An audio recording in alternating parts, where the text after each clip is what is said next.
when you come into a teaching that lets you know that you are an unrepeatable spiritual idea that has never existed before and never exist again except as you, when you come into a teaching that lets you know that there's nothing missing within you and there's nothing inherently wrong within you, that quite the opposite, that everything you can want and hope for and desire is already loaded and coded within you, that you're missing nothing, and that you are not here to get anything, that you are here to release your life energy according to your unique and divine pattern, so that your time on the planet is a time of you releasing heaven on earth, ever expanding good on earth, the sacred qualities reconfigured uniquely as your very life. When you come into a teaching that has those as their foundational pieces to practice, then you can really understand what I mean when I say that you are not here to be a victim of circumstances, a victim of the world, but to be a participant in your own unfolding. That all of that good that I have just named is within you. What you said to the person next to you is true. All of that good is within you. And you are here to consciously participate in recognizing those qualities so that your attention is not merely dealing with circumstances, but what you're really about is the unfolding of your consciousness. Therefore, when circumstances arise not to your liking, when plans don't go the way you want them to go, when things aren't the way you want them to be, you are not to rail against circumstance.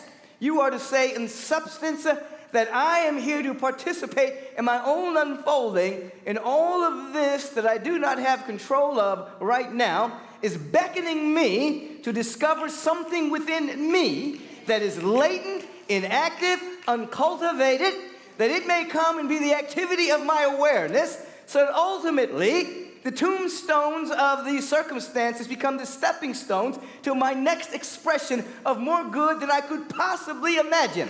Therefore, you are not victimized.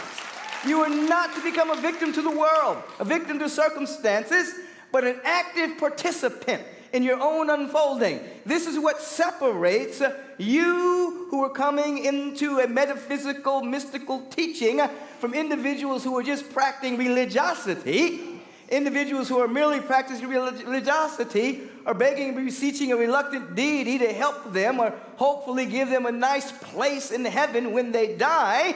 And we know that heaven is ever expanding good, and you have to put it on now and take it with you everywhere you go. So you're not waiting until the future. You are accepting that the kingdom of heaven is at hand now, but must be seen and cultivated and expressed so that you're literally walking in heaven, even if all hell is coming at you. You are walking in heaven, and the armor of the knowledge of the presence of God protects you from anything that would be going on in the world of effects, circumstances, situations, people, places, and things. It can't touch you because your vibration is just a little bit too high. And so you are to walk in the awareness that you get to name that tune. What does that mean? We know metaphysically and mystically the word name means nature. You get to call up the nature or the tune of any circumstance or any room that you walk into. You get to absolutely come to an awareness, that the peace and the love and the wholeness and all these sacred qualities are hiding in plain sight just beyond your present paradigm. Love and peace and joy and wisdom and harmony and all of these wonderful qualities are not hidden. You just can't see them at times because your paradigm is a bit too small, too myopic, and your filter is a little blurry because your attention has gone external rather than internal. But as you rise up, you get to name the tune and the quality, the vibrational frequency that appears to be missing based on your myopic point of view and call it forward. You have that power to do so. Many people abdicate their power of naming by falling prey to circumstances, cursing and condemning what's going on around them, thus either resisting or amplifying the very thing they do not want to experience. Not you, not here, not now. You are to stand up on a regular basis and name the vibration that appears to be missing so that you can say, peace, I see ya, come on out and play with me. Divine love, I feel you're here, reveal yourself. Oh, prosperity, you're everywhere. You might as well show up in my life. I'm naming that tune. I'm naming that vibration. I'm naming that frequency. Thus, we're speaking of vibrations that are everywhere. And so, as the old saying goes, if a tree falls in the woods and there is nobody there to hear it, does it make a noise? The answer is no. Because it's making a vibration. If there's no ears there, it's not making a noise. It's a vibratory frequency that's heard by the animal kingdom. We're flooded with vibrations right now, this moment. There's a vibration of love, peace, joy, wisdom, and harmony that is inaudible. But you have the power to name it right now and to call it forward. Are you courageous enough to do that? Yes. Now, I have to ask you if you're courageous enough to do it, because most people acquiesce to negative circumstances. And they go right into complaining about it. They go right into resisting it. They go right into condemning it.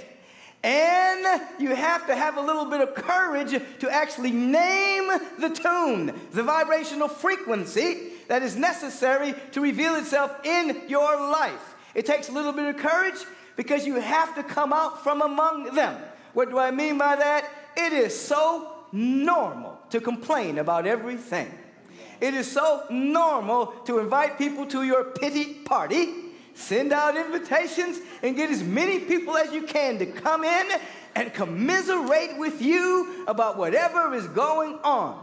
It is so normal to get together with myopic perceptions being held by other people and talk about how bad things are. It takes courage to rise up and say, I'm not playing that game anymore. I'm playing name the tune, name the tone, name the vibration.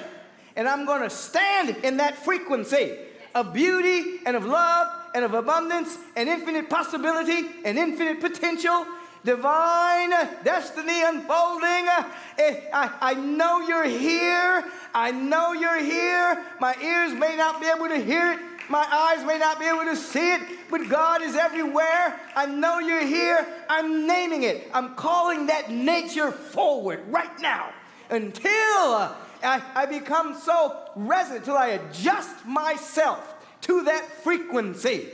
I'm tuning myself like an instrument and tuning myself to that frequency of abundance and beauty and love until the vibration that I'm holding, which is invisible and inaudible to the sensorium, to the physical senses, becomes more real to me than anything. I'm tuned up in the spirit. I've named it, I've named the tune, I've retuned myself to it, and now I'm walking in it. And it compels me into right action. I don't have to go do something until something is done through me. The tune begins to dance and sing through me. The tune begins to live through me. And then I find myself doing things sometimes illogical to the surface mind, but absolutely a pathway of the divine to express itself. I want you to name the tune.